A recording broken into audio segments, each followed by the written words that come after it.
बिहार के साथ सामाजिक न्याय एनडीए की सरकार ने किया जब स्वर्गीय कर्पूरी ठाकुर जी को भारत रत्न दिया गया और इस बजट के माध्यम से हमें आर्थिक न्याय दिया गया। बिहार को विकसित भारत का एक विभिन्न अंग बनाया गया है और जिसमें सरकार ने जो पूर्वोदय योजना की घोषणा की है, जिससे बिहार के ऑल राउंड डेवलपमेंट के लिए human resource development, infrastructure, generation of economic opportunities के माध्यम से बिहार को प्रगति के पथ पर ले जाएंगे। क्या क्या फ़ायदे हैं अध्यक्ष जी, मैं और भी आगे जाऊंगा, लेकिन मैं आपको समय में थोड़ा पीछे ले जाना चाहूँगा। लगभग 2 दशक पीछे एक तत्कालीन मुख्यमंत्री हुआ करते थे बिहार के, जिनके बारे में बिहार में एक कहानी चलती है कि जब वहाँ की जनता उनके पास गई और उन्होंने कहा कि मुख्यमंत्री जी हमें सड़क की ज़रूरत है, तो मुख्यमंत्री जी ने ये कहा था कि अच्छा है तुम्हारे गांव में सड़क नहीं है, क्योंकि जब तुम अपराध करोगे और तुम्हारे गांव में सड़क होगी तो पुलिस तुमको पकड़ करके गिरफ्तार करने आ जाएगी ना। और अगर रोड होगा ही नहीं तो पुलिस तुम्हें गिरफ्तार करने कैसे आएगी। जिस प्रदेश में अध्यक्ष जी जिस प्रदेश में बेसिक इंफ्रास्ट्रक्चर को लेकर के यह सोच थी, अब वहां पे इस बजट में एक्सप्रेसवे दौड़ेंगे, गंगा नदी पे नए पुल बनेंगे। कहां थे सवाल करने वाले जिस वक्त हमें एक्सप्रेसवे की जरूरत थी? कहां थे सवाल करने वाले? ऐसे बेहतर एक्सप्रेसवे से बिहार की अर्थव्यवस्था को भी देश के बाकी हिस्सों से जोड़ा जाएगा, व्यापार सुगम बनेगा, रोजगार के अवसर बनेंगे और आर्थिक विकास को बढ़ावा देगा, जो कि हमारा बिहार फर्स्ट, बिहारी फर्स्ट के सोच को भी साकार करता है।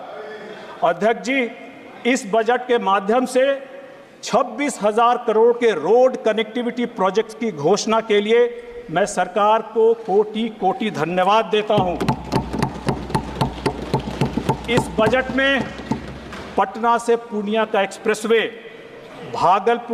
बक्सर से भागलपुर का एक्सप्रेसवे, बोधगया, राजगीर, वैशाली और दरभंगा स्पर से जो जोड़ा जाएगा और जो एडिशनल 2 लेन का ब्रिज गंगा नदी में बनेगा वो शामिल है और ये एक बहुत ही सराहनीय कदम है। माननीय अध्यक्ष महोदय, मैं फिर कुछ ऐसा कहने वाला हूं जहां थोड़ी सी आपत्ति आएगी।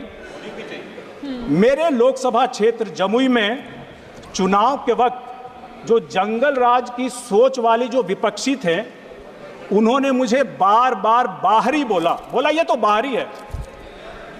ऐसे में सवाल उठता है अध्यक्ष महोदय कि बिहारियों को बाहरी किसने बनाया? कौन उनको तिरस्कृत होने के लिए, बिहार से बाहर जाने के लिए मजबूर कर दिया? चाहे वो नौकरी हो, चाहे वो शिक्षा हो या फिर जान माल की हिफाजत हो, बताएं। अध्यक्ष महोदय, दशकों बाद ऐसा बजट आया है जिसमें रोजगार के जो अपार अवसर बनेंगे, चाहे वह रोजगार के लिए प्रधानमंत्री जी के 5 योजनाओं का पैकेज के माध्यम से हो, नए इंफ्रास्ट्रक्चर प्रोजेक्ट के माध्यम से हो, जैसे कि 2400 मेगावाट का नया पावर प्लांट हो, बिहार में एक्सप्रेसवे के प्रोजेक्ट हो, नए एयरपोर्ट हो, खेल कूद का इंफ्रास्ट्रक्चर लगाने की बात हो, तो यह उम्मीद जगती है कि अब हम बिहारी भी वापस बिहार जाने के बारे में सोच सकते हैं, ताकि हम बिहारी ही कहलाएं, बाहरी नहीं कहलाएं। सरकार पावर प्रोजेक्ट्स के लिए जो 21,400 करोड़ की लागत से नया पावर प्लांट पीरपैंती में जो बनाया जाएगा, जो नए एयरपोर्ट, मेडिकल कॉलेज बनाए जाएंगे, जो स्पोर्ट्स के इंफ्रास्ट्रक्चर बनाएंगे और जो केंद्र सरकार ने सौगात दी है और एडिशनल एलोकेशन को जो को जो एडिशनल एलोकेशन को जो सपोर्ट मिलेगा कैपिटल इन्वेस्टमेंट से, उसकी भी हम बहुत बहुत स्वागत करते हैं। बिहार जैसे राज्य में विकास के लिए अधिक बजट की ज़रूरत है, जिसके लिए बिहार सरकार द्वारा external assistance from multilateral development banks को भी प्राथमिकता दी जाएगी। Sir, the data shows that Bihar alone accounts for 17.2% of the flood prone areas in India.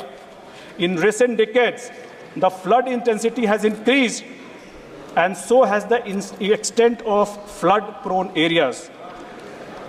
अध्यक्ष महोदय, बिहार में बाढ़ और सुखाड़ का एक ऐसा चोली दामन का साथ है जो हमारे नियंत्रण में न होते हुए भी एक बहुत बड़ा अभिशाप बना हुआ है। ऐसे में बाढ़ नियंत्रण और सिंचाई परियोजनाओं के लिए जो 11,500 रुपये का आवंटन किया गया है, एक बहुत ही हमारे लिए राहत भरा कदम है, जो कोसी, मेची, राजलिंग और अन्य सिंचाई परियोजनाएं हमारे किसानों की आजीविका की सुरक्षा और कृषि स्थिरता सुनिश्चित करने के लिए बहुत ही महत्वपूर्ण है। मैं विशेष अभिनंदन करता हूं सरकार का, क्योंकि उन्होंने बाढ़ के विषय में एक निर्णायक कदम लिया है।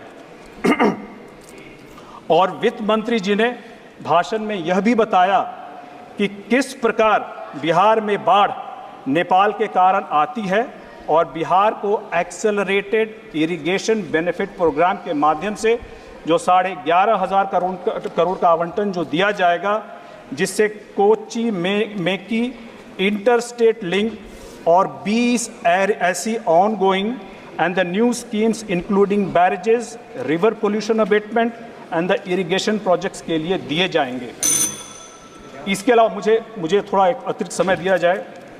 इसके अतिरिक्त सर्वे और इरिगेशन को कोसी रिलेटेड फ्लड मिटिगेशन और इरिगेशन प्रोजेक्ट्स के लिए भी हम उसमें लिए गए हैं। बाढ़ के कारण बिहार में सिर्फ जान और माल का नुकसान ही नहीं होता अध्यक्ष महोदय, रेवेन्यू का भी लॉस होता है, क्योंकि जो बजट प्रदेश के विकास कार्यों में प्रयोग हो सकता है, उसका प्रयोग सरकार मुआवजा देने में करती है। फ्लड कंट्रोलिंग और इंटरलिंकिंग के माध्यम से न सिर्फ बाढ़ नियंत्रण में मदद मिलेगी, बल्कि हम विकास कार्यों के लिए बेहतर फिस्कल मैनेजमेंट में ही कर सकेंगे। अध्यक्ष महोदय, हमारा बिहार जो तत्कालीन मुख्यमंत्री के राज में जंगल राज, संगठित अपराध के लिए जाने जाते थे, अब पर्यटन के मामले में विष्णुपद मंदिर और महाबोधि मंदिर के धार्मिक पर्यटन के लिए जाने जाएंगे। राजगीर और नालंदा की सांस्कृतिक विरासत को संरक्षित और किया जाएगा और उसको बढ़ावा दिया जाएगा, जिससे न सिर्फ आर्थिक विकास को बढ़ावा मिलेगा, बल्कि पर्यटन को लेकर के हमारी पार्टी की सोच बिहार फर्स्ट, बिहारी फर्स्ट को भी साकार करने का काम किया जाएगा। Please conclude sir. सर, थोड़ा समय और। बिहार राज्य में भारत की गौरवशाली संस्कृति को दर्शाने वाले कई स्थान हैं, लेकिन पूर्व की किसी भी सरकार ने बिहार में पर्यटन को प्रमोट करने की बात नहीं की। मुझे गर्व है कि सरकार विकास और विरासत दोनों को साथ में लेकर के चल रही है।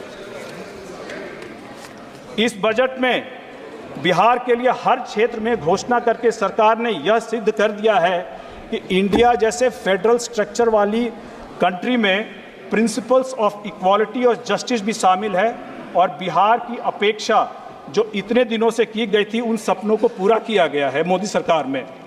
विपक्ष के साथी पूछते हैं कि बिहार में का बा, तो मैं उनको बताना चाहूँगा अध्यक्ष महोदय कि बिहार में अब बहार बा, बढ़त रोजगार आ व्यापार बा, विकसित होत जमुई, हाजीपुर, समस्तीपुर और कटिहार बा।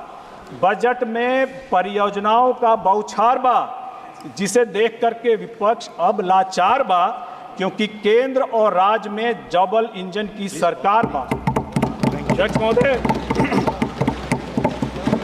माननीय सदस्य राजेशील माने। सर, मुझे कंप्लीट करने दिया, थोड़ा सा रह गया सर, थोड़ा सा रह गया। नहीं सर, मुझे कंप्लीट करने दिया जाए। अगर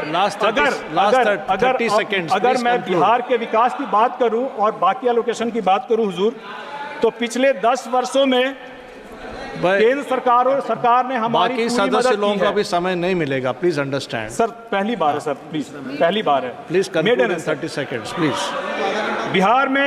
बिहार में आज रेल को 71,000 करोड़ की परियोजनाएं, 12 नई लाइन, 4 गॉज कन्वर्जन और 18 डबलिंग लाइन दी गई है। सेंट्रल रोड और इंफ्रास्ट्रक्चर फंड CIRF के माध्यम से हमारे राज्य को पिछले 4 वर्षों में 1500 करोड़ के रोड प्रोजेक्ट्स दिए गए हैं। वित्तीय वर्ष 23-24 में बिहार को केंद्र से लगभग 1,73,000 करोड़ रुपए प्राप्त हुए हैं। और अगर मैं बिहार में पिछले 10 वर्षों में नए मेडिकल कॉलेज की बात करूं तो 8 नए मेडिकल कॉलेज शुरू किए गए हैं। धन्यवाद महोदय, इसमें मैं एक व्यक्तिगत एक्सपीरियंस साझा करना चाहूंगा आपके साथ कि 250 करोड़ की लागत से मेरे लोकसभा क्षेत्र जमुई के लिए एक मेडिकल कॉलेज की स्वीकृति की गई थी। आजादी के इतने वर्षों बाद भी जमुई में एक मेडिकल कॉलेज नहीं था, जो इतने वर्षों बाद अब जाकर के